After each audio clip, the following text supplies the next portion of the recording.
but we got clowns out there talking about Memphis. Like, yeah, man, I heard that, man. And so now, you talking about the boy Stephen A, man? I'm talking exactly about him. What I'm gonna say about that is, man, I ain't gonna lie, I've been here 15 years. I got here 2011, 2010 to be exact. And ever since I got here, man, I'm talking, I ain't had a scratch on my body. I ain't had a fearful moment yet. Right. You know, and I think when you get to a town like this, man, you know, people in the city, man, they want to see your face. They want to show some love. They want to, you know, get that hug, get that picture, man. You don't know what that do to them for a lifetime. Yeah, right. Like, man, I'm talking, you could be around some of the toughest and the roughest. I done been around some of the toughest and the roughest. And the one thing that stand out is just being yourself, keeping it real. They gonna show you more love than anybody. Mm-hmm. Matter of fact, they might be the one protecting you. Matter of fact, the city embraced our, you know, organization, the Grizzlies, being an athlete, because that's what he's talking about, being an athlete in here. The city loves their athletes. Yes. Facts. Even the Memphis Tigers. Yes. Yeah. You get what I'm saying? Oh, that was the pro team before the Grizzlies. Exactly, it was. It was. I would say that. The town is always painted blue. I ain't gonna never forget that. But what I'm saying is, I ain't never had a time where, and I done been everywhere, T, I ain't never had a time where I felt fearful of nothing. Mm-hmm. And so when you talk about players don't want to be here, I think you looking at the propaganda, the narrative that's already being written. But when you get here, you see the love that you getting on and off the court. Mm-hmm. Come on. But I'm trying to figure out how professional is that? You got one job. It's not to run people away from an NBA team. That's exactly what he's doing. He pretty much hating on our free agency. Facts. He really trying to get the smear campaign on Memphis so everybody could be scared. Yeah. But one thing was so too for certain, man. Hey, man, come on down here, man. For real. I got you, man. You good.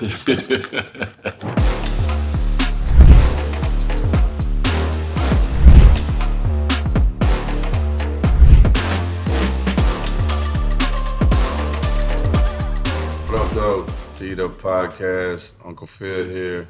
Got T. Morant, a.k.a. Pops. Yo.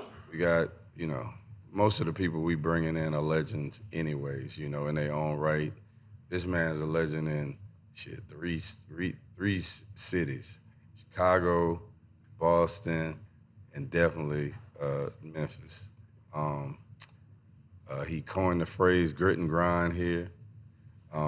He also coined the phrase, first team? First team. You know, we got a lot of imposters out here throwing it up because we don't see a lot of defense. Ain't no phrase, that's his name. In the league these days and whatnot. But, man, we think, you know, we are thankful to have him here. He's been impactful since we got here. Tony Allen, I'm going to tell y'all a quick story before we get in this interview. I'm driving nephew's Sprinter, and we leaving the arena. Yeah. And we coming up, and we about to make a left on Main Street. And then, I don't know if it was a Rolls Royce coupe. Top drop, pull out in front of us and just cut us off in the middle. I don't know how he knew. Pulled us over in the middle of the intersection and like, open the door. I'm driving the door. Open the slide door, and man, TA got in the back, man, just started kicking knowledge to nephew. And the main thing I remember, because I'm in the front with the partition down, all he's saying, man, stay in that gym.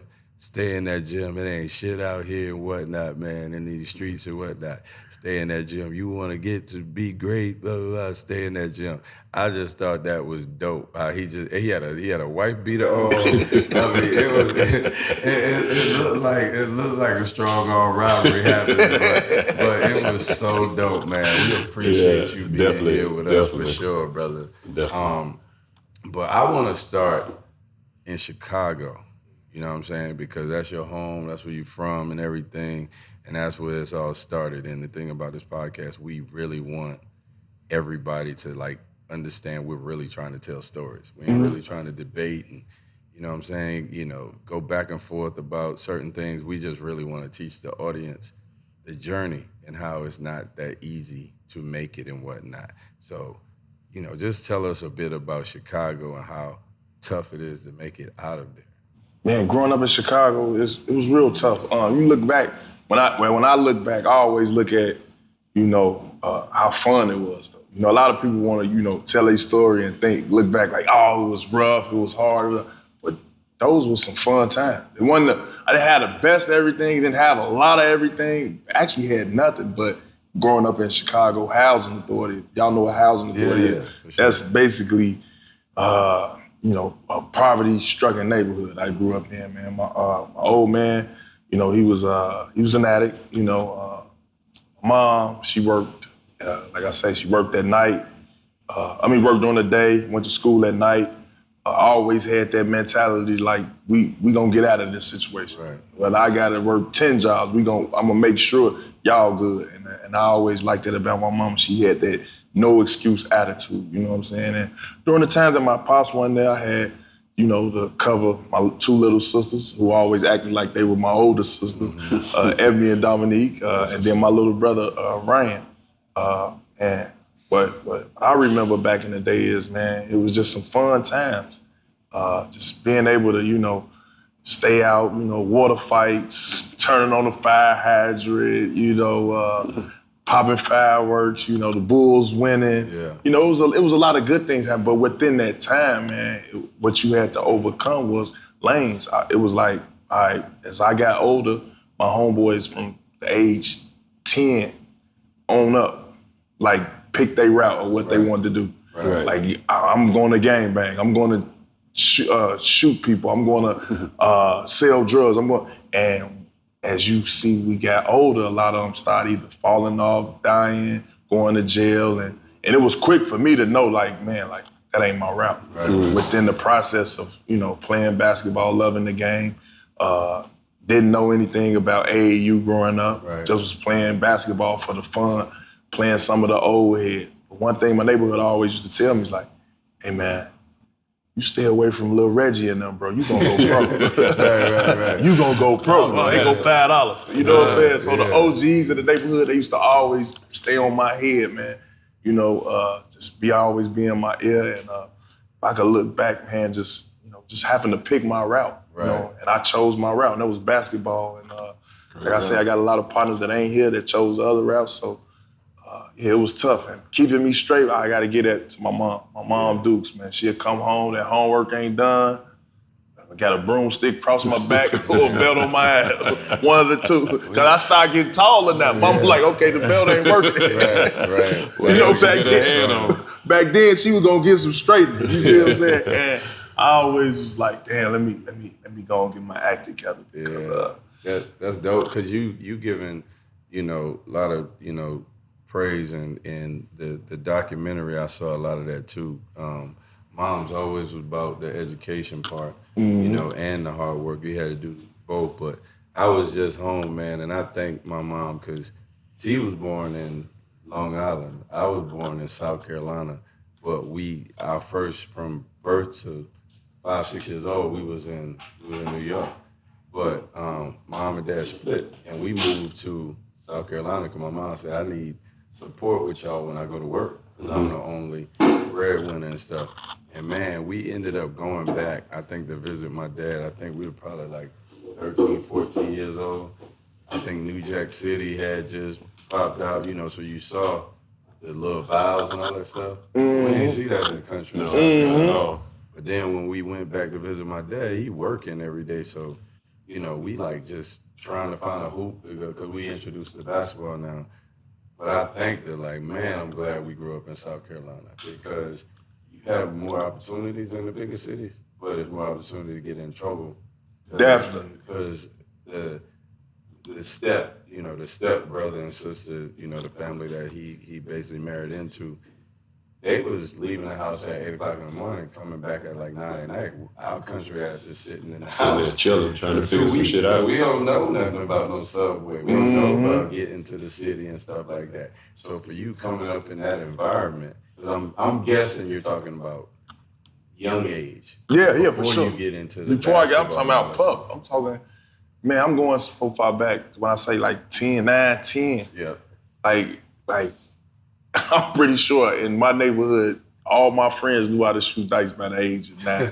But I'm saying I'm 9, 10, and like 16 in the South. You feel what I'm saying? Yeah, Like you get exposed to so much early. You feel what I'm saying? By the age 11, 12, these guys are damn near running the block. You get what I'm saying? And it's crazy that I got a chance to witness that, but I also got a chance to see both sides of it. Like, you know what I'm saying? Like I saw young, like, all right, your ass can go to juvenile jail for all the way until you 17. I had a partner who went to jail at 11 and didn't get out till he was about 18, 19. You see what I'm saying? And when I was seeing that, I was like, no, that can't be me. And one thing happened, bro. I always tell everybody this, man. I'm talking, man, Juwan Howard, man. I love this dude so much, bro. It's like, when he came and because he's from Juwan Howard from my neighborhood. Like, he literally lived like 8 doors down from me. He used to cut hair in my neighborhood. And he made it pro. When he made pro, he signed his $100 million deal. Came back, man, put a whole playground blacktop. I'm talking right in front of my apartment, like just right there. So when I walk outside, all I need is a basketball. Let's hoop. You get what I'm saying? Right. And I didn't get a chance to see him because he pulled off in that Bentley Azure after he got finished talking to the reporters. I was like, damn. But I look back, I'm looking at my homies and them. I'm like, man, y'all got the block, bro. I'm about to go pro, bro. Like, seeing him pull off in that nice car, bro, I was like, damn. But he came back, showed love, put on for the community. And I always loved him for that. And from that day forward, man, it was like I would be out there all the way until my mama get back from night school. Right. Boy, get your ass back in this house. You supposed to be asleep. I'm still out there shooting. You know what I'm saying? Yeah, with the so old heads. Juwan was the big inspiration on the basketball. Yeah, for sure. And it was like, wow. Damn, you could actually make it. Gave me hope, let's just say. Like, you could actually go to the league and do all this, like moved his mom out the projects, you know what I'm saying? Just did big for his community. And I always want to follow that footstep. Yeah. And, he showed the blueprint. I don't even know how we got introduced to basketball to even pick up the love. We played every sport. We played every sport from when we got up Athletes. And at night we playing hide and seek and all that shit. I'm talking about we playing hopscotch. I'm talking about we had the day set out that, okay, this part of the day we playing this. This part of the day we playing football. This part of the day we playing baseball, you know. Yeah. Then we're going to build a clubhouse. And we're going to try to chill in that like it's our real house, but it's not. But, like, I can't even... Baseball, I know just from watching it, because all of, you know, the everybody from the men and the women back in the day, baseball was a sport.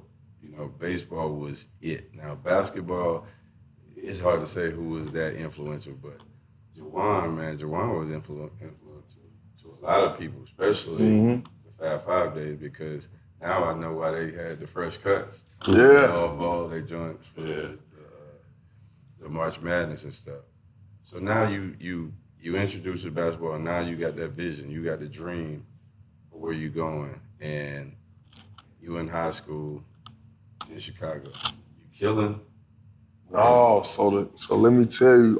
Look, hold on. Before we even get to high school, right? The reason why I chose this high school, I went to Percy L. Julian first. Once I graduated out of 8th grade, I chose to go to Percy L. Julian. Man, you're just a basketball school.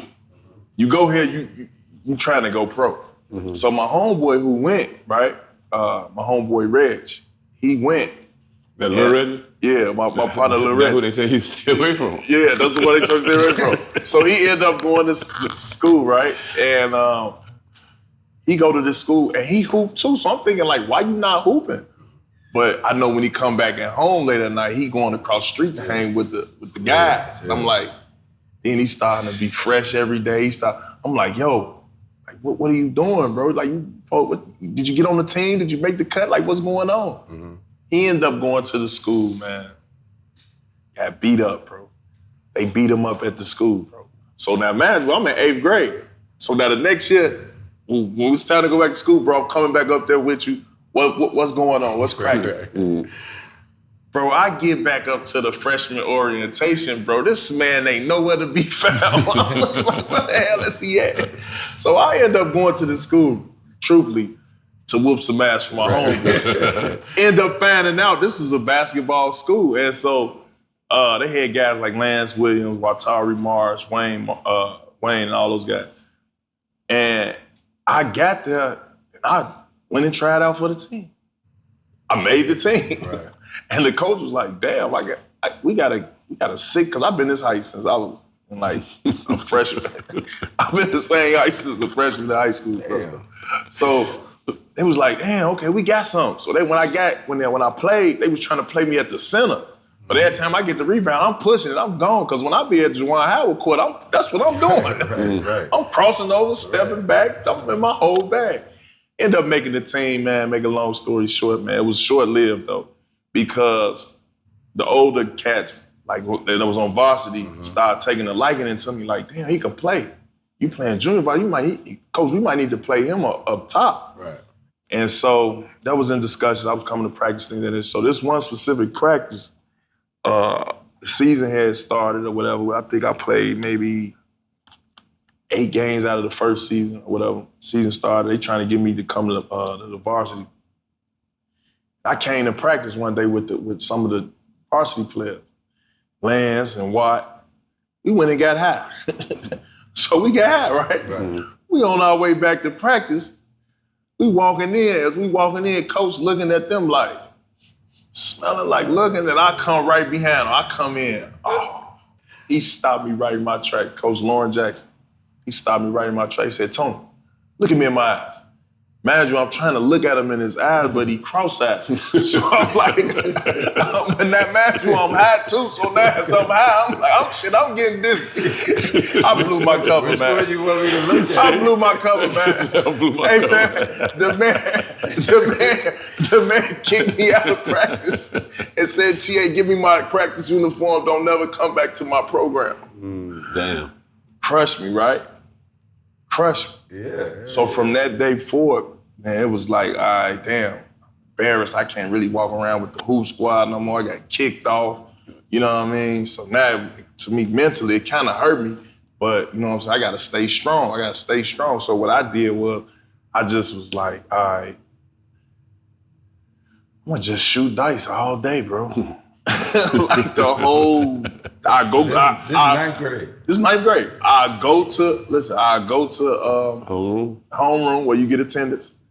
And from after attendance, you go to one class, hit the lunchroom. At the lunchroom, that's 4th period. I'm in 4th period all the way to 9th. Shooting dice. Bro, I did this for 2 straight years. They kicked me out my 2nd year. But before they kicked me out, they was like trying to figure out like, you know, am I gonna play? But now at this point in time, I don't got the grades. Right. So I can't play. So one day, man, my mama came up there to the school, man. She was looking for me. And I'm in the hallway. I'm breaking their ass. I'm talking about, I done came to school with $5. I got $200-$300. Right. I'm feeling groovy. Man, I look up, man, they open the doors. They be like, oh, they go. Back then, we used to call them 5-0. They used to be like, 5-0. Here comes the security guard from that way, the security guard from there. I said, they blissed. But when I looked all the way up at the top, it was my mama. My mama looked back and said, get your ass up in there. Man, boy, listen, I was always at the bottom. She had the 3rd grade. That was the longest flight of stairs I'm talking about I walked to, bro. When I tell you, I said, how the hell they catch us? Because somebody had to tell them. Right. And so when I got up there, you know, they told me, they looked me and my mama and it was like, yo, this way he be every day. It was like, he come to class. But you look at his, he come to homeroom, but when you look at his classes, he absent and all of them. So make a long story short, I ended up dropping out, man. You know, my mama wasn't feeling that shit. She like, man, if you ain't, you know, trying to go to school, you know, you can't live here, you know, and you setting a bad example for what I'm trying to put down. This ain't what's up, and you got to get out. And so my mom put me out, and at this time, you know, was you 14? You know, this was my freshman end of my freshman year. So going to my sophomore year. See, parents wouldn't even think of doing that now. They would fuss that whole year. No, it was off me. And so what ended up happening, I started living with my grandma, and I was like, ain't no use to me going to school, start, you know, hanging out. You know, what that ended up leading to was, you know, trying to hustle, you know, I done regressed now. I'm back on with Lil Reggie them on now. You feel what I'm saying? Mm-hmm. And Lil Reggie out there? Yeah, Lil Reggie out there. Lil Reggie hanging with the guys across the street. And it's up. Matter of fact, he ain't thought about school. He only go to school till after he make $1,000. You know what I'm saying? That's how he was thinking at the time. But now you're going to try to pull something about that. You going for that. No, man. And at that time, I was looking like, all right, what I'm gonna do? So I did that. But I ended up being around my cousins. And, you know, they was trying to show me, you know, what the ways was in the hustle world. And what I hated about that was just long nights, just not enough pay. And the pay wasn't fast enough. You get what I'm saying? For me to be out here all night trying to, you know, make some money and take all these penitentiary chances to get shot, running from the police. And, you know, it took a toll on me. And it took a toll on me to one day where, you know, it was actually a good day. I was actually, you know, making some money, and some guys came by, you know, they let off shots, told us, man, Joe, y'all can't be selling no drugs over here. Scared the shit out of me. Bullets coming fast my head and all that type of shit. So I made some money that day, boom, jumped in the jet livery cab, boom, rolled past the pro-am.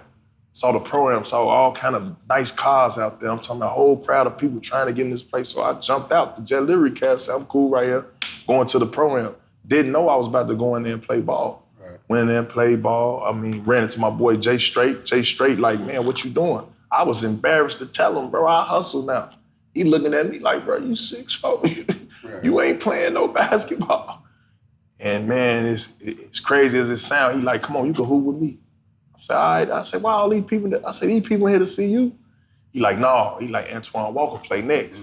He said, we play Sean Marion right now though. So I'm like, Sean Marion? I'm like, damn, I'm finna play against Sean Marion. Put on my hooping shit, you know what I'm saying? Had on some brand new J's, fucked up my J's that day. I was cool though, because I ended up getting off. I had like 18, 19 points.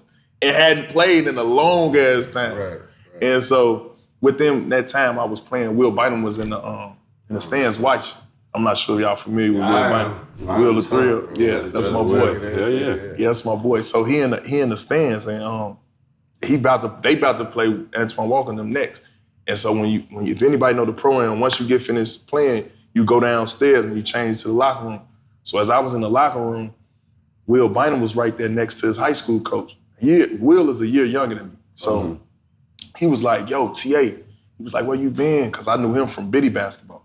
He was like, where you been, bro? I was like, bro, I've been out the way. He's like, you can hoop. He was like, you ain't in school? I'm like, no, bro, I dropped out. He was like, I'll get you in school. Just so happened, him telling me he could get me in school and telling me that what the school is called Crane, and he took him from the blue division to the red division, things of that nature. The coach was like, yeah, I see what I can do. And then I go back home to my grandma's house, and I'm like, yo, I'm about to get back in school. I got to go tell my mom I'm about to get back in school. So as I leave my grandma's house, boom, I go to my mom's house. And when I went to my mom's house, she had moved. So I go back to my old neighborhood. In my old neighborhood, they was like, yo, bro, your mom moved. Damn, you didn't even know. I'm like, what, my mom moved? They was like, yeah, bro, yo. She like, so now I'm like, damn. Mind you, my cousin looking for me. I got all the money that I sold her that day, but they just got through shooting, bro. You feel me?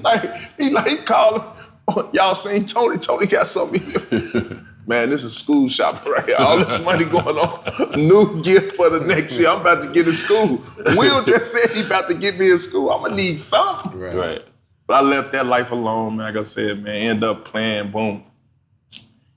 End up, make a long story short, I end up getting back, in touch with my mom, and I went and told her, like, Mama, you gotta let me back in the house. Where y'all live at now?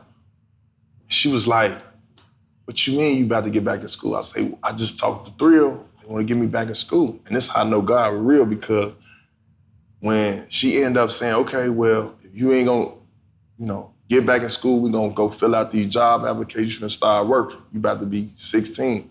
You about to get you a job. Just so happened when she told me her address and I moved, I went up to where she moved to. is 4 blocks down the street from the school. Will Bynum told me to get me in. Man, that's wild. So I was like, wow. End up getting to the school, right? When I got to the school, following the year, we in August and September now. Pulling me to the school, they looking at my transcripts. I ain't got no credits, bro. I got like 0.5 credits. I'm a junior. They like, man, bro, this man don't want to go to school. They like, yo, what's wrong with this kid? And so within that moment, I'm like, I think all I'm thinking about is them job applications my mama got on that table. I'm like, damn, I'm finna have to get a job. All of a sudden, football coach walk in, looked at the transcript, looked at my height, like, shit, we can use it. So I'm like, all right. Same school. Same school. I'm talking about, so the football coach, basketball coach sitting here, football coach walk in, look at them, they all talk about what we gonna do, bro. The man got 0.5 credit. They all like that. What we gonna have? Football coach said, we can use it. He like, all right, I get on the team, I'm playing football. He like, you ever played football? I'm like, I ain't never played football. You know what that is? Like, you tall, you know, can you catch? I'm like, yeah, I catch. Put me a wide receiver. Every time I get a touchdown, they tell me, don't take your helmet off. So I'm like, why I can't take my helmet off? So it didn't catch up to me then, right? Yeah. I get about 4 touchdowns one game, man. I'm going straight to the newspaper. Yeah, I'm in the newspaper today, baby. They about to see me, OTA. I'm nice. Bro, I get in that newspaper, it say Crane Tech, Edward Jenkins, 4 touchdowns, 147 yards. I was like, wait a minute. Who the hell is Edward Jenkins? I'm trying to think.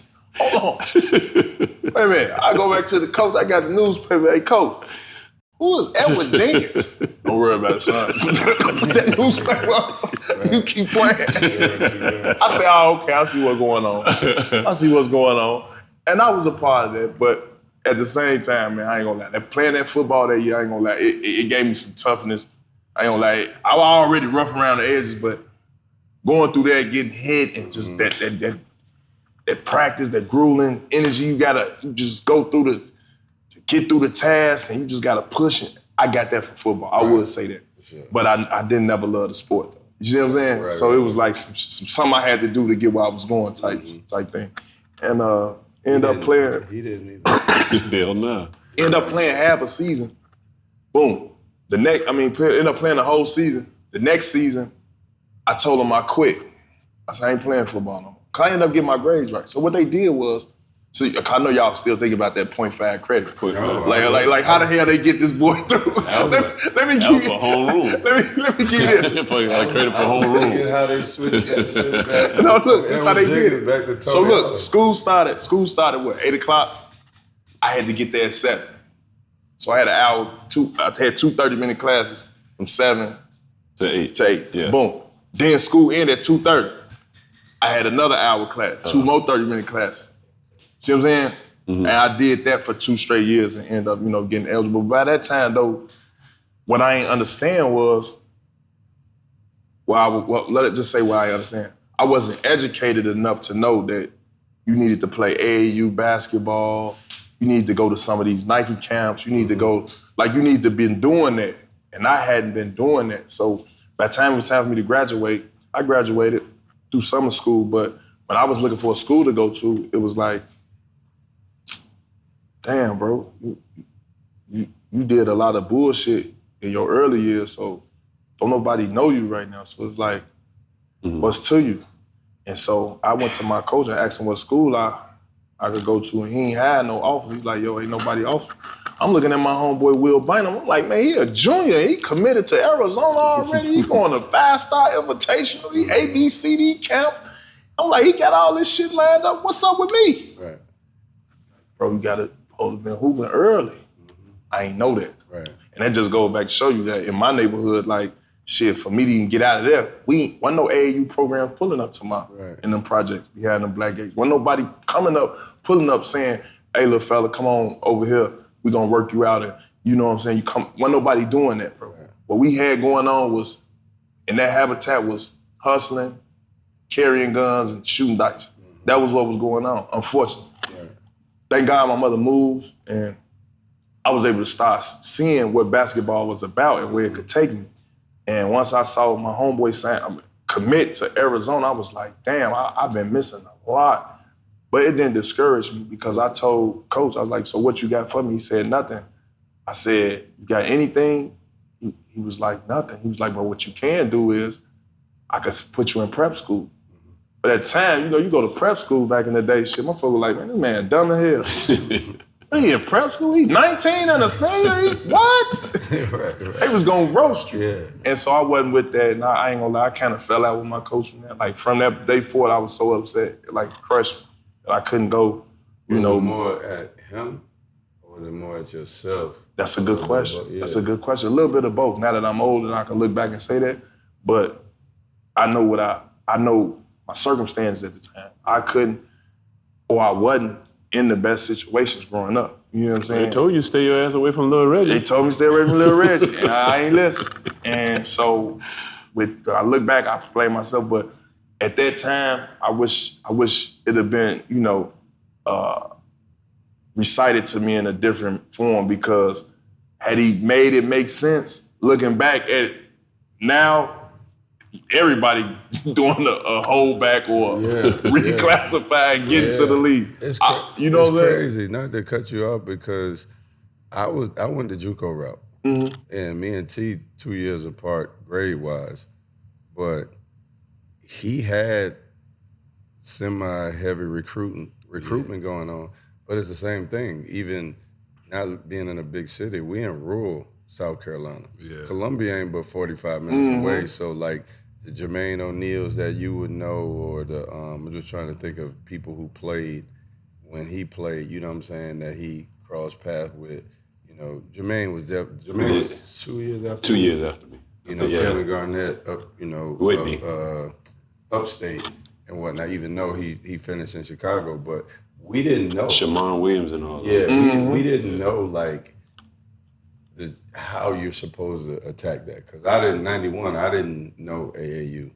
He got to play in AAU, but when I'm chasing my path, but I'm big bro, but I don't even know the recruitment he getting. I don't even know how to even start. Is it a program you go through, T? What the hell? We didn't know. I know what you're saying. And nobody was telling. Yeah. So for the most part, I thought, shit, if you don't have a full scholarship, your goddamn mom them paying for that shit. Yeah. Right. Partial scholarship meaning what, she gonna pay the other half? But then they was telling, afterwards, of course, you got financial aid and grants and stuff that can cover some portion of it. Yeah, ain't nobody was telling us that shit. Yeah, and you in junior college, and I know for me, it's like you're realizing you got to start this whole process over. No, the window is even shorter. You get what I'm saying? Because it's like, all right, who went to junior college that actually. You know what I'm saying? Yeah. Especially your game right now, how you want to mimic your game and transfer it to the league. Yeah, I knew Dennis Rodman went junior college, but you think I want to get to the league and play like Dennis Rodman? I need to be on one of them ESPN games playing like I'm Tony Allen. You get what I'm saying? Right. That's grew up in the Juwan Howard court, killing everybody. That's how I want to play. Yeah. And I thought not going to a big school right off the rip hurt me more than anything. Because I was looking at guys like Darius Miles going straight to the league. I was looking at cats even before me, like Quinn Richardson going to DePaul, even you had Amari Sawyer going to DePaul, these Chicago cats. All my Chicago cats that came, Dwayne Wade went to Marquette. Bobby. You feel what I'm saying? Bobby, he was 2 years older than me though. Okay. But like even he's an example too. Like these guys out of high school, that's the norm. Right out of high school, go to the league. Right. Mm-hmm. Go to the college and then to the league. Mm-hmm. And that didn't happen for me. So when I went to Butler, I always had the mindset that, you know what? I'm going to get this right. Bro. And before I even went to college, this crazy story how I went to college, I went right back to that same program I was just telling y'all about. Mm-hmm. I went right back up there just to clear my mind because I ain't had no school to go to. I ended up meeting one of the guys named James Peters. He was supposed to be going straight out of high school, like this guy named Leon Smith. He got drafted by the Dallas Mavericks. The big guy, right? Big guy, yeah. And James Peters was supposed to follow that same route, but ended up being too old to be in high school. And actually went early that summer to go get his GED at Butler Community, Kansas. Came back just in time for the program to play. And when I went up there, I ran into him again. He was asking me what school I go to. I told him I don't got no school. I asked him, why you ain't getting ready for the draft? He like, I'm too old. Like we shared our story. Right. And he was, after we played, bro, he got right on his phone, bro, and called the coach and was like, bro, I can get you in school. Mm-hmm. And at this time, like I said, I'd never been to an airport. I'd never been outside of Chicago, nowhere. You get what I'm saying? And that was my first time ever getting on a plane. Shout out to James Peters. He did that. And, I had went down there, went to Butler Community College, Kansas. And I had that was a powerhouse. Jayhawk Conference. Yeah, I went down there, had to coach Dennis Helms. I went down there, had to play 5-on-5. I had to beat out this cat from New Orleans with goals, a New Orleans cat and a Jamaican cat. We were all guards. You know, I went out there and gave them my best Iverson, my best T-Mac, my best Kobe within the 4th, 5th game, man. Coach Helm blew the whistle. Tony Allen, come upstairs. I thought I was in trouble. He had the pen and the letter of intent ready. I signed it. I called back home, told my mom, you could put them job applications up. Hey, I'm going to college, mama. Yes, it's over with. Yes, yeah. And so, that was my introduction to him. But when I got there, bro, I ain't gonna lie, because I played the program again that year too, like I said, and we ended up losing in the Final Four. And that's big. Went back to the junior college. My rookie year, I was freshman of the year, averaged like 16 points a game. You know, we lost early in that tournament.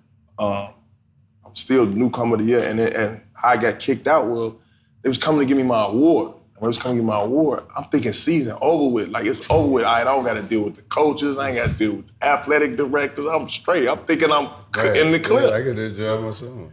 So when you go to these dorms, it say no smoking, no drinking. Any smoking or drinking, you will be evicted off the rip. Man, when I tell you, I burnt it down, had the candles right there. I had the air freshener. I had about 5 candles in that drawer. I know they don't smell nothing coming out of there. I'm talking about air freshener, towel at the door and everything. I done already told my teammates, bro, don't come in here, bro. Don't knock on my door, don't come. We ain't playing the game till later, relax. Right.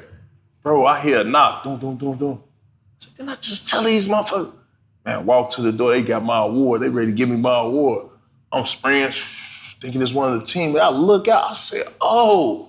Close the door, get the award. They like, yeah, here's your award, but come see us first thing in the morning. Athletic director. I say, oh. I say, I think I'm popped. They smelled that. They for sure smelled that. Mm-hmm. Man, I go to class the next day. I came back right when I got out of class, bro. It's about like 12:30. I could go to class from 8 to 12. I come back at 12, be done for the day. Man, do you know all my clothes? My TV. I was outside. I got about 10 pair of Jordans. My clothes. Man, man, they got everything. My PlayStation. They got everything outside of the dorms. I got kicked out, bro. And luckily, how I got to the next junior college was the junior college that had won it that year that I was a freshman. They had a 2-guard leave, so they needed a 2-guard. And they heard what I had did and heard, you know what I'm saying, I got kicked out. And I was pretty good. And so they was like, yo, we'll take them. Coach told me, say, man, bro, I love you. I don't want to do it, but we kicking you off the team too. He was like, but we'll let you finish up school because you got the last 2 months left. He was like, so you could be eligible to walk right on and play at this other school. He told me the business of what they did. And when I got there, it was this cat named Antoine Barber. He was supposed to leave out of junior college and go to the pros with Quintel Woods. Okay. And this specific year, Quintel Woods came out and the guy named Kedrick Brown came out. They both got drafted. Okay. But this cat name was on that mock draft too. He was supposed to leave. He ended up coming back to school. They won the National Junior College Championship. He averaged 25 points a game. Yeah, I'm out of there. He supposed to left. Your name on the mock draft, leave. He stayed back. So as he stayed back, he didn't commit yet to a college, which he got all the colleges in the country coming. You know, I'm talking about Bob Huggins, you name it. I done seen Roy Williams. I done seen some of everybody. That's how good this guy named Antoine Barber. And this is actually Zebo Cuz. It's crazy I'm bringing this story. That is crazy. This is Zebo Cuz that we talk about. Mm-hmm. But when I got to there and I was looking at him, I'm trying to size my game up because I'm looking on the mock draft. I still see his name and I'm like, well, every day in practice while we here this summer, I'm not playing on this team. Me and him gonna go at it the whole time until we figure this out. And just so happened, bro, I ain't gonna lie, I used to bust his ass. I used to be like, if he a pro, I'm a pro. Sure. And they gave me extra motivation. And when I was there, bro, like I told you, that window was so short. So I would see guys, you know, in the dorms at nighttime, you know, they smoking weed, they got their 6-pack of Coronas, they kicking it and hanging out, you know, chicks and shit. Me, on the other hand, I'm still trying to get a letter of intent. Like I done seen my boy Will Bynum and Luther Head sign letter of intent to. That's still on my mind. Right. So I'm in the gym at night, every night. I'm talking about getting shots up, got the assistant coach rebounding for me. I'm in there making my own weight room plan. You feel what I'm saying? Yeah. I'm just getting my rest. I'm talking about I ain't staying up all night. I'm ready to get back to the sessions and hoop. And make a long story short, he ended up signing with Kentucky. So as he signed with Kentucky, you know, all the schools just stopped coming. Right. So I'm like, oh, these motherfuckers are here for him. Yeah. Which was rightfully so, but I was killing at the same time. And it was a coach, you know, from Oklahoma State. He was coming, and at that time, you couldn't say nothing to the players. Like, you could look at them, but you couldn't, you could be like, but you couldn't say nothing to the coach. If you did, you would fuck around and lose your eligibility to play. Right. And so this specific coach, Coach Sip, you know, who's a good friend of mine still to today, like a father figure as well, he was doing that, and I'm like, pause, bro. Like at the time, like he winking and shit, like trying to get my attention. And so I end up like, I think I get it, coach. You trying to get me to sign, I understand, boom. But I'm gonna see if he gonna come to every game. Or see if he just, you know, and he was at every game. And so when it was time to recruit, when it was time to go on my recruiting visits, my coach wanted me to go to Arizona State. Coach Mark Nelson, he wanted me to go to Arizona State. I didn't want to go to Arizona State. I chose Oklahoma State. They was there the first. And so I ended up, man, taking my first visit. They showed me a good time, man. And before you know it, I got in front of Coach Sutton. I was like, man, let me get in front of this motherfucker, see if he gon'. That's what I'm thinking at the time. Rest in peace, his soul, too, Coach. But that's at the time, I'm like, man, if he say anything wrong, man, I'm going to Arizona State. That's what I'm thinking. Right. So I asked him the big question. I say, Coach, if I come to your program, am I going to the league? He leaned back, crossed his legs, and said, Tony, you come here and listen to everything I tell you to do on the defensive end and understand what we're trying to do offensively. I don't see why not you shouldn't go to the league. So was you always a defensive player? No. Oh. I knew you scored. Man, hell no. I was newcomer. Listen, I was freshman of the year in JUCO. Right? This year we talking about, I was All-American, third best shooting guard in the country behind Tony Bobbitt and Tony Bobbitt, with Cincinnati. So look, Tony Bobbitt and a guy named Tony Bobbitt, Antoine Barber. They put Antoine Barber over me, and then it was me. So we you know what I'm saying? Okay. And I always could score. I always felt I could score. And so even getting accepted into Oklahoma State, they brought me in as a scorer. But when I got in front of coach, one thing he taught me was the defensive end. He said, you hold your hat on the defensive end, I don't see why you don't play 10, 12 years in the league. Right. Which was cool, because I'm like, all right, yeah, whatever. But they drawing up offensive plays for me all through the league. Yeah. And so it kind of was deceiving. I'm like, Coach, I'm killing. Is the defensive end really going to give me that? And then you would see times we would play TJ Ford, Andre Emmett, Barry Mouton, and these would be my matchups, and I would have to go in here and shut these people down. And coaching them would be telling me, like, this is all on you. If you don't go in here and shut these guys down and score on the same time, you're not going to get a shot at the league. And they would tell me this. They would let me know, bro, your stock going to fall if they bust us. And I would take that so personally. Like, I'd take it personally. And my junior year, but I don't want to skip past my junior year. My junior year, getting there, I wasn't guaranteed a starting spot. I wasn't guaranteed minutes. Cliche, as crazy as it sounds, a lot of people say back then, you know, they was giving you shoebox money. Yeah. I ain't getting no shoebox money. You get what I'm saying? It was just all off, man, I'm chasing this dream. Right, you know what I'm saying? And when I say I'm grinding, I'm grinding. And so when I got there, it was a senior that was starting over me. You know, they had a senior there. it didn't matter to me because I know when I got in front of coach, I was gonna compete. And within that 4th, 5th game, man, I had got that starting spot, became newcomer of the year. The next year became player of the year. And from that point on, it was league bound. And that's crazy because you had the dream from Jawan being in the hood. And that drove you all the way to Stillwater. All the way. And then into the draft in Celtics. Yep, got drafted by the Celtics, number 25. Celtics. So now you're going in as a 2-guard, right? 2-guard, yeah. They drafted that Ray wasn't there yet and whatnot. It was just Paul. No, it was just Paul. And it's crazy because my senior year run, we actually lost in the Final Four. And I was crazy because me and Will used to be like, yo, we're going to play together at one point. And at one point, he transferred out of Arizona and had a chance to come and to Oklahoma State. He chose to go to Georgia Tech. Yep. End up playing them in the Final Four and lose. Yeah, we played against each other. That's crazy, right? And so, but no, when I got drafted, I basically, it was like when football players go get drafted, and then by the time they get in the league, they might start as a quarterback, but end up as a cornerback. You know what I'm saying? Right. It was one of those situations where, all right, okay, cool. What's gonna stick with me is the defense. That's what Coach Sutton said. That's what Coach Soda said. Coach Sutton said, you gotta hold your hat on the defense end. That's how you get 10 years, okay? I'm thinking that, right? Dennis Rodman. And I said I did. Why did I say that early on? because all the attributes now that I didn't want to do, I had to end up doing to survive. And that's crazy. Shout out to Dennis Rodman. But no, it was instantly right then, like, okay, cool. Paul Pierce is the guy. Yep. We know the truth, and He got hurt, didn't he? no, he ain't get hurt. He was, ever since I met P, he was a loudmouth, shit-talking individual. T was rooting against you, bro. T was a big Jayhawk fan. Big Jayhawk. Yeah. Yeah, since Danny and the Miracles. Yeah. Okay. Yeah.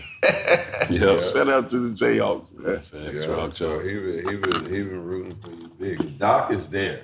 Doc is there, and when it helps. He from Chicago. Yeah. You know what I'm saying? He could shoot it to me straight. He could tell me when I'm bullshitting. He can congratulate me, let me know, hey man, you need to slow down on this off the court shit. You know what I'm saying? Right. He shoot it straight. He was like a father figure too. I can't front. Doc coached. He coached his pups like he wanted them to grow to be something great. I ain't gonna front. So you hear this phrase all the time, T coaching now and stuff, but you hear this phrase all the time, players coach. Was Doc that? Most definitely.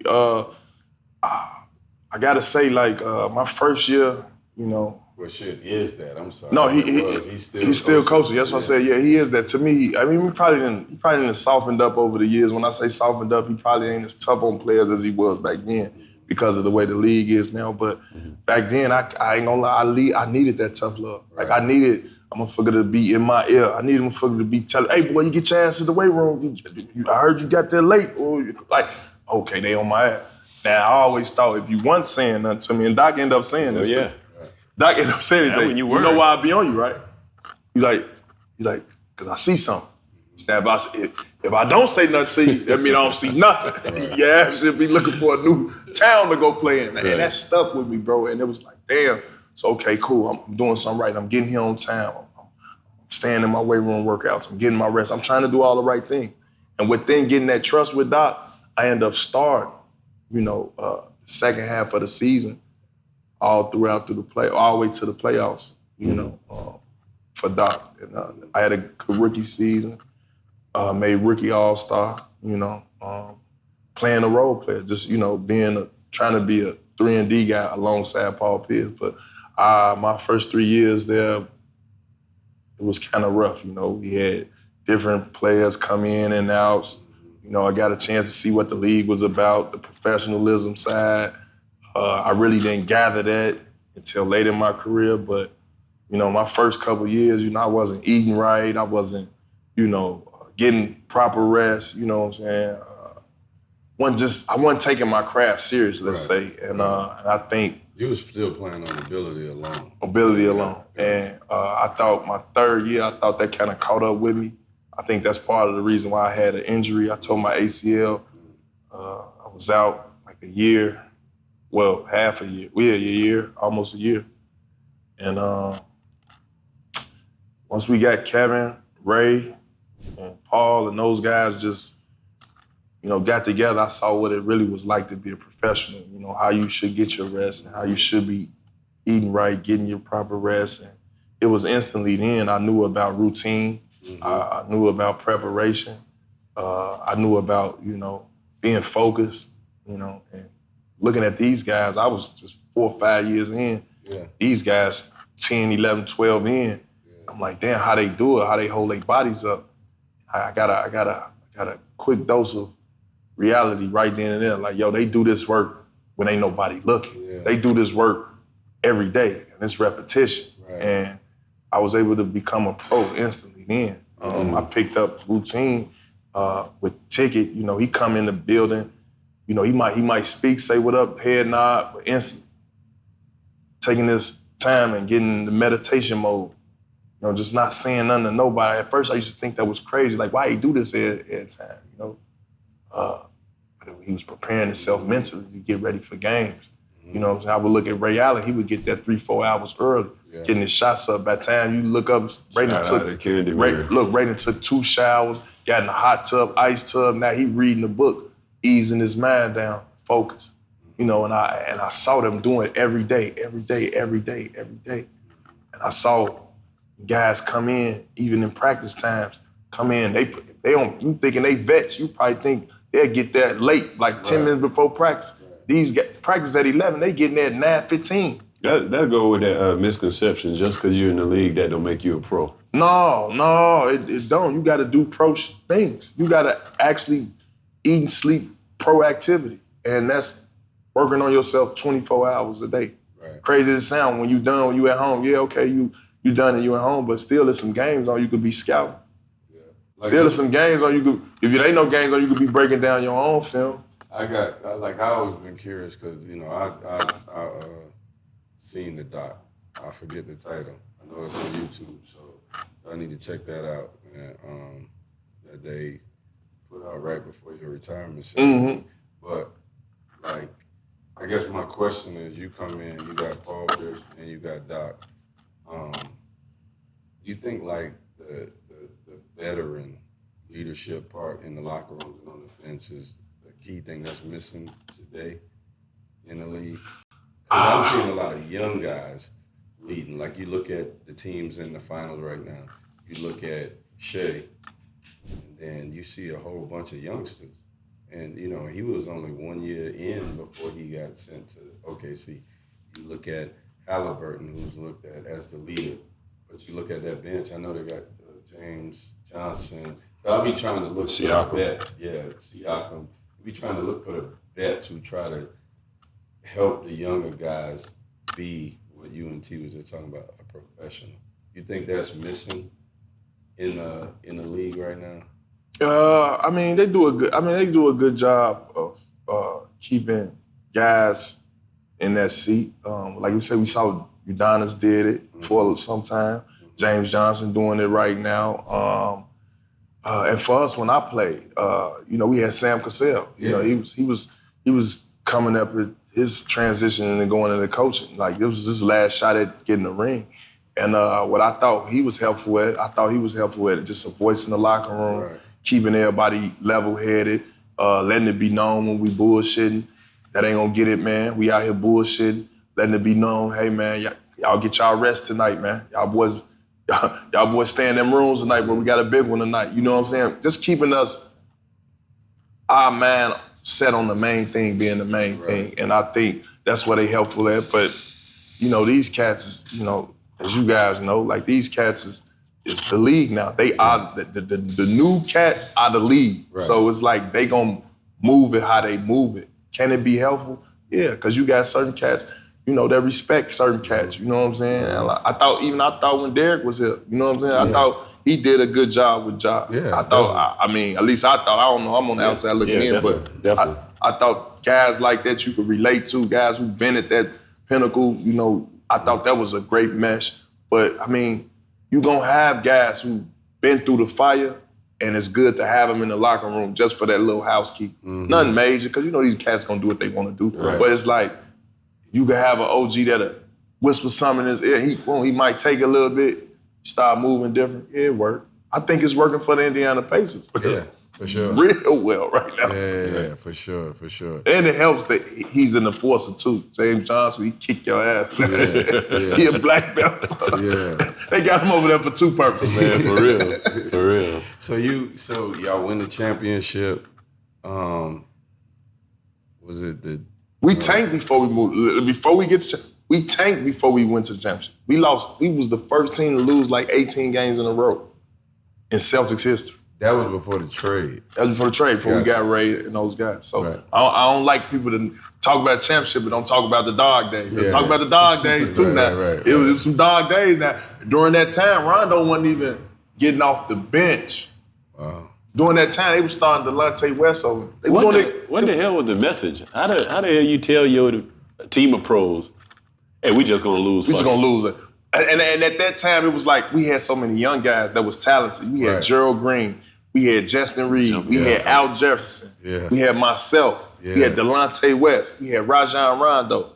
You know what I'm saying? We had Glenn Baby Davis. No, not at that time. We had Leon Pope. Leon Pope. We came with Ray, and we had Leon Pope, I believe. Was it Leon Pope? No, I think those first guys I named. So we had like 6 guys that you had to really decide on to see what you're gonna do with this young talent. And I think you just put it out there. You don't think they're gonna win games. We out there really playing for contracts, extensions, and trying to just get our numbers, which made it fun, but we were losing like it was. So. But y'all got Paul there. He didn't already told the team, trade me or get some more help in. Right. So now we playing under that. And that's what I'm saying. Like, I always was curious, you know, like, didn't really get to break it down with Ray after y'all won the championship that next year when y'all was in that dogfight, first round against Chicago, Derrick Rose rookie year. You know, I was trying to like pick Ray brains because it's like, bro, you and KG come in the Paul Pierce team and y'all had the youth movement. Like, for all y'all to like come together and win that, because y'all had a lot of personality. It's sacrifice. Yeah. It's complete sacrifice. You got to realize throughout that year I played a lot of minutes, but through the actual run, the actual win, the playoff, and the championship, I played spot minutes. You know what I'm saying? If some games didn't play at all. But I think the real work was done in training camp when we went to Rome. You know, when we went to Rome, you got to realize it's 3 guys averaging 27 points a game. Boom. We all come in here with big egos, big alpha male. You get what I'm saying? But Paul Pierce is the truth. This is his block, really, pretty much. For sure. Okay, now, Paul Pierce, how do you want to take this to win? And because you're getting laid up in your career. Right. What are you going to do? Now, you know what? I sacrifice. Right. I give up a few shots to get Ray going. Tigger, you know what? I give up a few shots to get P going. And they all had that same mentality, like, we going to do this together. We going to have this one team, one goal mindset. It ain't about you, us, and them. And before you know it, within that same year, they all averaged 17 points, 18 points a game. But they made all-star teams. Yeah. I think it was great that Rondo was the point, because Rondo didn't give a damn about shooting. That was so perfect. Yeah, he was dishing it. And a lot of people say that, but I call him the Tom Brady, because he breaks down the offense. He getting everybody involved. I'm talking from the bench players, myself. You know, I take a few cuts from no looks from Rondo on the back door from the pick and roll. I'm the backside man. When my man help from the pick and roll, I'm cutting back door for the lob. You get what I'm saying? Right. Like, I appreciate Rondo. He sees that. Right. He see Ray Allen need a shot. Let's run a few plays to get Ray open. All right, now, he's no ticket need touches. Like, he was good at game managing. Like, real good at game management. And for that going into being his 3rd year, like that's kind of... That's kind of expensive car to give a young fella at that age, you know. But he cruise control in that whip, and I love Rondo for that, man. I can't front. But man, those guys, they sacrificed and they had one goal, man, and that goal was to win the championship. When I saw all them guys look at P and say, hey, man, you got to cut your hair, man. Starting five. Matter of fact, he looked at P. I think Tigger looked at Ray and said, we're going to cut our hair. Paul said, no, we're going to cut our hair. We all cutting our hair. Rondo and Perk looking like, he looking at the bench guys, like, y'all gonna cut y'all hair? Like, hell no, we ain't going ball. Hey, you and Tigger and Ray, y'all go ahead. And it was like, from that point on, it was like, damn, we doing this shit together. Right. It's Ubuntu for real, man. I can be better and stronger through you because you gonna be better and stronger. And iron sharper than iron right now. You get what I'm saying? And I thought when we went to Rome, bro, had those 2 exhibition games, and we got back in the United States, bro, every day we trained, every day we practiced. I mean, we were at each other's heads, man. It was like, it was damn near a fight every day in practice. That was training camp? Yeah, training camp. I'm talking, man, every day was like a fight, man. James Posey, you know, keeping the second unit. He'd switch to the first unit because, you know, Doc play his rotation guys together to be the second unit. Man, we would clash. I'm talking about, we had this one drill, though, Phil. You probably might like this drill. Like, okay, so say we give y'all the ball first. Boom, y'all score. That point don't count unless y'all come down and get a stop. Right. So now we'll be going back and forth until we get a stop. First game to 3 wins. We'll play like 7 games of that. That shit'll be so fun, bro. Yeah. But within that fun, bro, you even broke up 3 fights.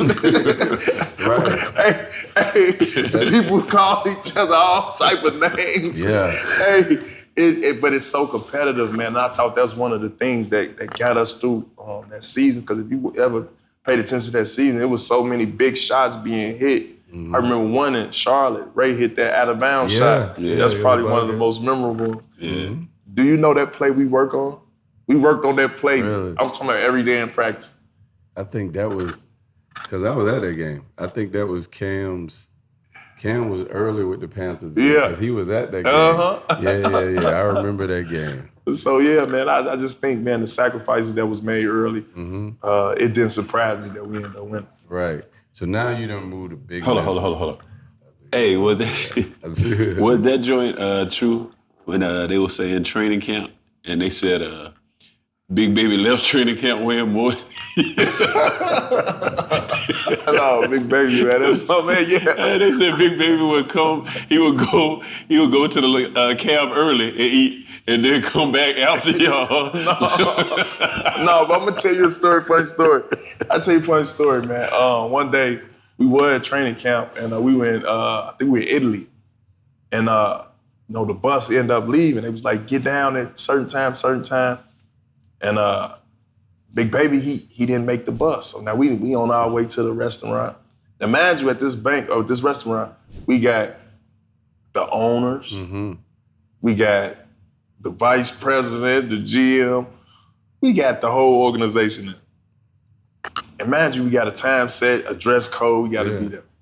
So Big Baby missed the bus. We all sitting down, everybody sitting down, we done got our starters and everybody, you know, we about to eat. Tell me why this dude, Big Baby, come in the building. He got some little kid on the bike. He came in and was like, excuse me, everyone's got everybody's attention. Everybody turn around. This fool talking about, I'm sorry, I missed the bus. I had to walk all the way from the hotel to right here. The cab driver bus stopped down. I had to get this kid bike. And so everybody just looking at him as he's telling this story. But he said he had to ride the bike from the hotel all the way to the manager. We about 15 miles away from the hotel. And look, he putting on. Everybody looking. I say, he got on this real nice white polo shirt on. It's creased up. He got his jeans creased up, white shoes. Ain't no dirt on the shoes. And I say, how far it was? It's about 15 miles. I promise, I swear. I said, boy, this fine about to be hefty. They end up fining the shit out of him. He got like a $5,000 fine. But I say, man, why is you telling all these stories, man? That's one funny story about it. Big Baby. It's funny you even said something about the cab and all that. He trying to avoid that fine. Like, man, I already know what it is. And he ain't sweating at all on the road. 15 miles. So now you know, I ain't even going through was it free agents trade? It was free agency. When I left Boston? Yeah. No, yeah, it was a free agent. I think I got traded on my way out the league. I ain't never been traded. But and it was free agency. It was tough, man. I ain't want to leave. I didn't want to leave Boston. You got to figure, bro. We really feel like we should have 2 rings. Yeah. So it's like, okay, the first ring we won. The next year, Kevin Garnett is hurt. Yeah. He tore his abdominal muscle. Okay. Then the following year, we go right back to the finals, lose the code. Mm-hmm. You see what I'm saying? Yeah. Game 7 Yeah. in LA. Yeah. Hurt get hurt towards ACL. Yeah. I feel like if he don't tear his ACL, we win another one. Yeah. And that specific following year, I felt like, man, damn, Kobe shot 30-something odd %. I stuck him all the way up until game 7. That was my primary matchup. Right.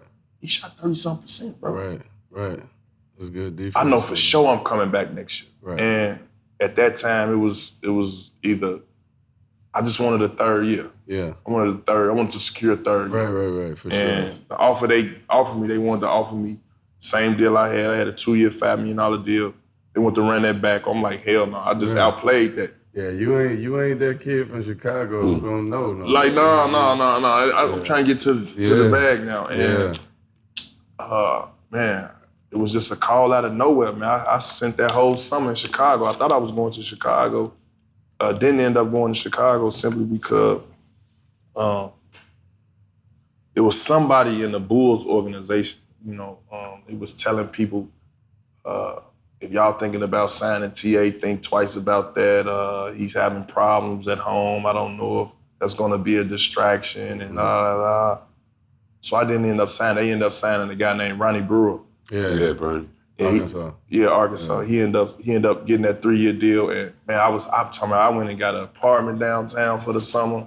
I thought I was about to be in Chicago. It crushed me once I saw that girl across the screen. Boom.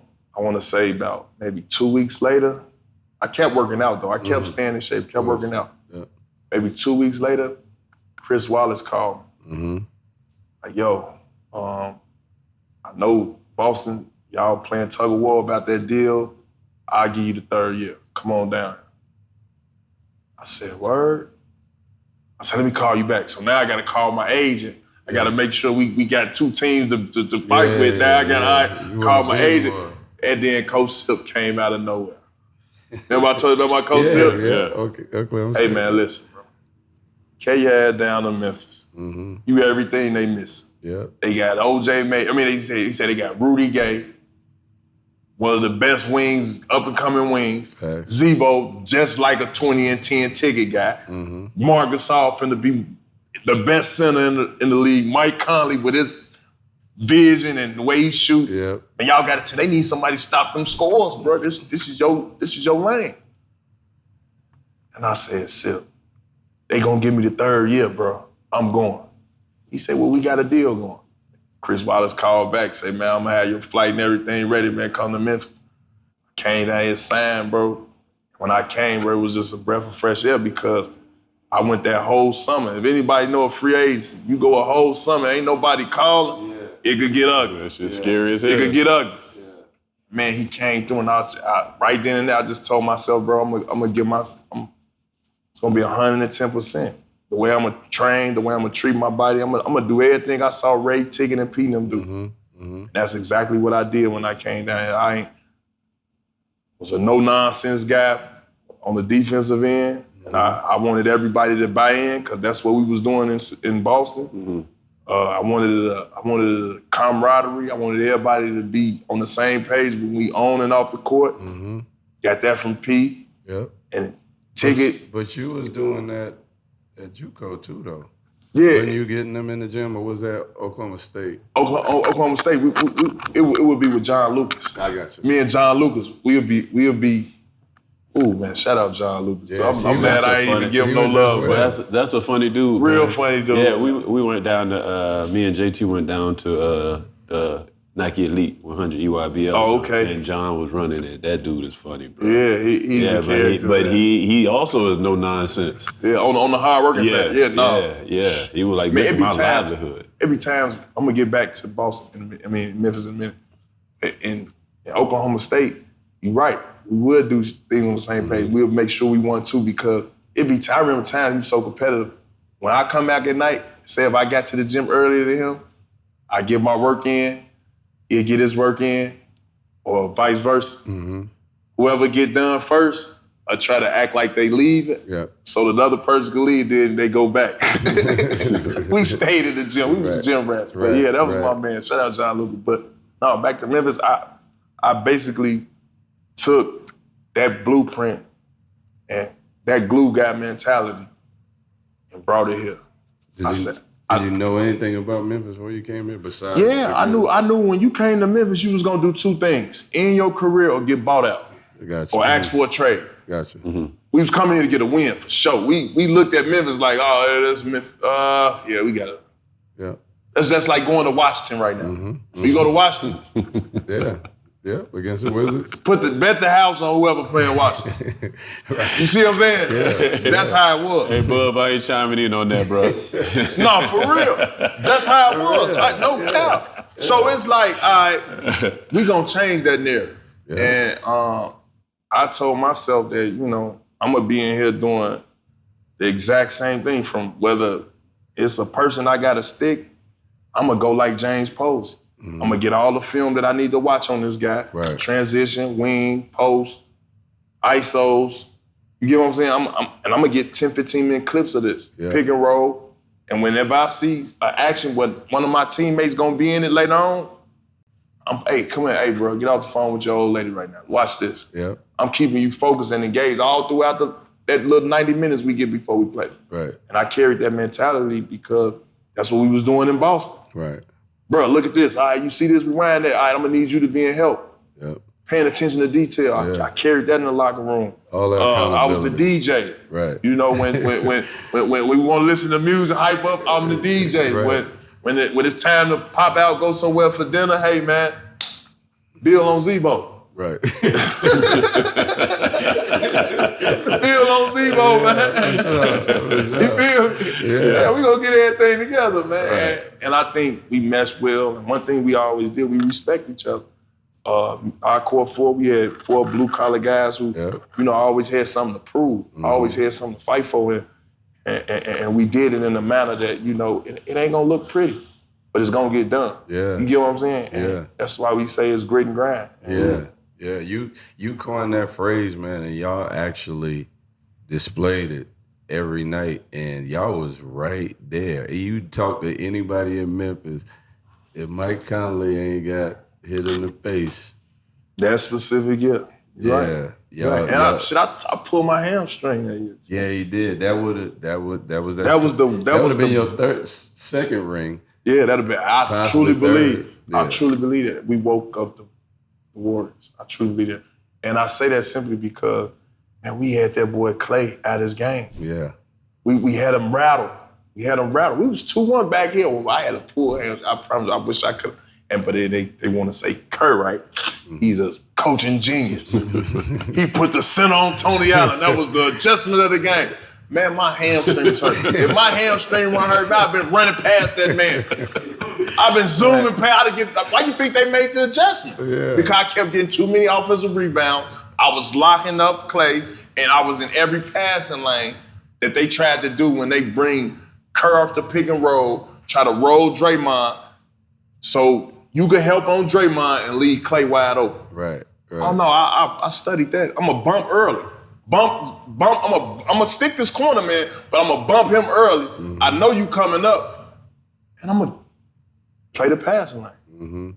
Like, you know what I'm saying? I had studied them to a T, but man, shout out to them. Them was the champs. They a dynasty. Yeah. Go give them their props, man. But Grit and Grind, man, I ain't gonna lie. That Grizz Nation, I mean, that year specifically, man, I ain't gonna lie, man. We had a crowd behind us. Yeah. Man. I ain't gonna lie. From coming in here, man, to actually seeing nobody in the stands, to actually getting to that and seeing the movement of the city, man, I knew they was behind the Grit and Grind, and Grind City is what it is today. Yeah. And I mean, even the young players, like they didn't picked up that identity Like when they come out there and they in the motherfucker face and they, we rapping it a different way now. Yeah, we flamboyant with it. See, we'll just knock your ass down and play whip that trick at the end of the game and it be up. Right. Our young boys, Right. they ready to go. Right. And I love it, man. I love it, man. Like I say, man, seeing a young fella and, Jan, like I say, Ja, Bang gone, but, that core group itself, I'm talking when I seen it, start bubbling, I'm like, yo, we got something. From the moment we drafted those young fellas, I was like, man, every year we just getting jewels. We getting a step closer to what we trying to do. And like I say, man, it's fun to watch. Yeah, you come here, you put the grit and grind on the map. Memphis always been a basketball city. And then they hang your number in the rafters, man. Yeah. Like, how was that? I was there. I was there for the whole ceremony, man. Man, it was so surreal, man. I mean, to the point where I always dreamed of something like that. I grew up in Chicago, so I've seen that before. I've seen Jordan jersey retirement day. I've seen Scotty retirement day. You know what I'm saying? I done seen all this. I done seen the championships, and just to know that that's one of the the highest plateaus in my career to get that jersey up there, man, it's definitely a feeling, man, and something to always remember, man. And right. I had a ball. I mean, I even sometimes I wake up and still think about that day, man. Funny part was that day, the actual day, right before it all started, I remember them telling me, "Hey, TA, you got 5 minutes on the mic." And I remember looking at her and said, 5 minutes? Just 5? Right. And so as I was going through my speech, I was going down memory lane and, the history that I had with those people that came and supported me that day. Yeah. Man, I just felt so good, bro. Yeah. I felt like I was at the crib talking to my people. Yeah. You know what I mean? You know how you be at the crib and you telling the story and everybody listening? Right. I felt like that, like I was at the crib. And I went past the 5 minutes, but man, that whole day, man, for everybody came to support, man. Like I say, man, I felt special. Yeah, grandfather, first team. I mean, either or, man. You can't go wrong, man. The grandfather of first team, both of them a problem. Do you like? Of course, you still watch. The fraternity and everything. Do you see a player that he first team? Yeah. Everybody always get I see a lot of them. I don't see a lot of them. But one that stands out right now, as we watch the game now, is Lou Dort. If you watch him, he don't melt and screen. He fight over screen. When he switch up to the person. He playing help side defense. Sometimes you will see him sticking the big. He could switch on. He could switch 1 through 4. He's doing the utmost for his team. Right. And guys really don't sign up for that job. Yeah. That ain't the job. That grunt work. That ain't the job you just saying, bro, we gonna grow you up. This is what you gonna be. No, that gotta come from within here. Yeah. And when you got that, it shows. I mean, I done seen illegal screens get hit to that man. Guess what he doing? Fighting, get over, ducking that shoulder, getting over that big. Yeah. When it's time to switch, he ain't switching like, switch late on the switch. No, he's switching under. So when the switch come, the switch man can't roll. Right. He right up under there with him. Just watch him. Yeah. He got a lot of attributes to his defense where, like, man, this guy's studying. Right. He's listening and shooting around. He's watching that film when he go home. And just look what he doing to Halliburton. Yeah. I mean, Halliburton. Yeah, Halliburton. Halliburton, what the hell? You know what I'm talking about. And you know what? I think we got one. He a young pup. And of course, he was a rookie. He ain't get to. I already know. Go ahead. Jalen Wells. Go ahead. I like it. I'm thinking Jalen Wells because I'm like, man, where this kid came from? And then we putting him on every good size superstar, and he giving them problems. But it's a lot of times where I see like illegal stuff going on, and I'm like, he a rookie, man. He's gonna get better. Yeah. I like the fact that he got through in the fire. Yeah. He was part of the reason why they got rid of Smart, I believe. Yeah. Because he was showing so much upside in that area. And when you get that experience, it can only grow and grow and grow and grow. Because you got to figure, okay, now once I started studying film with the techniques that I know now from going through these experiences, there's some shit that I can teach them as well. Right. I'm gonna holler at Zach in a minute. Yeah. Because I know how to get them around those screens. Right. I know how to make them get low, getting around those little pin downs. Even those back cuts, I know how to make them spin out of a back cut. When you getting back cut, I know how to get them, know how to fight, never get hit on the screen, period. Right. Just a few little things. Yeah. A few little things. Yeah. Beating him to that spot. He there though, I like him. I ain't gonna lie, I love Jalen Williams. He did a great job this year. I thought he hit a rookie wall though. Yeah. He hit his rookie wall a little late. Right before the injury? Yeah, right before the injury. He was getting a little fatigue. I saw it. But that's expected. But this year he should come back more knowledgeable with the game. And like I say, they got a new coach. We're gonna see how they implement him. And he's definitely gonna learn a lot from Caldwell Pope as well. You know, he's a great defender as well. Yeah. So I think that's gonna take him up another notch as well. Yeah, I agree. I see the One City hat, and I know that's Poole and Joakim Noah, Kobe Williams in Chicago. And I already know you and Zebo are staple in the community. Are y'all doing One City stuff here in Memphis? Yeah, we in the process of trying to put that together now as far as getting the budget for it.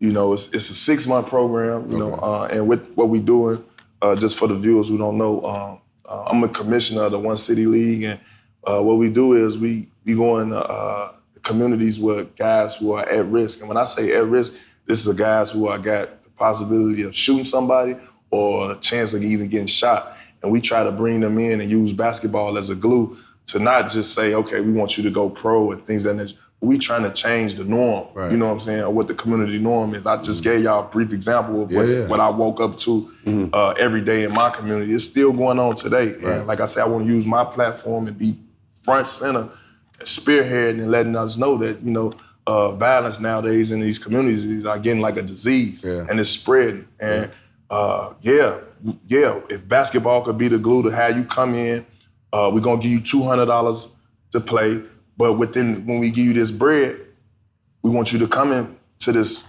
mental health evaluation. We want you to come and figure out which one of these jobs that take jobs for felons. Right. We also want to do follow-ups with you from week to week. Yeah. And you come every weekend, every Saturday, y'all come play 2 games. We give y'all $100 a game, but you get $200.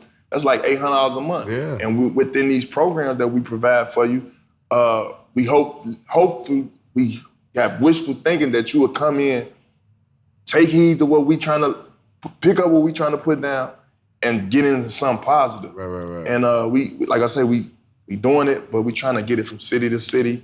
And this has been like the 5th annual, and Joakim them do it all year round in Chicago. Yeah. I don't think we got a budget that big enough to do it all year round in Memphis, but we definitely want to showcase it and show what One City is about. And I'm trying to get it all over the country, man. Yeah. Like I say, man, it's becoming an epidemic with all these shorties wearing these shiesty masks, and they thinking that's the way. Yeah. And that's the honor of respect. If you could, what they say, catch a hat or whatever you say. But in reality, I think this program, what we putting down, I think not only do you get a chance to change the direction in your life, but give yourself a chance to live out here. Yeah. Yeah, man. I just appreciate having you here.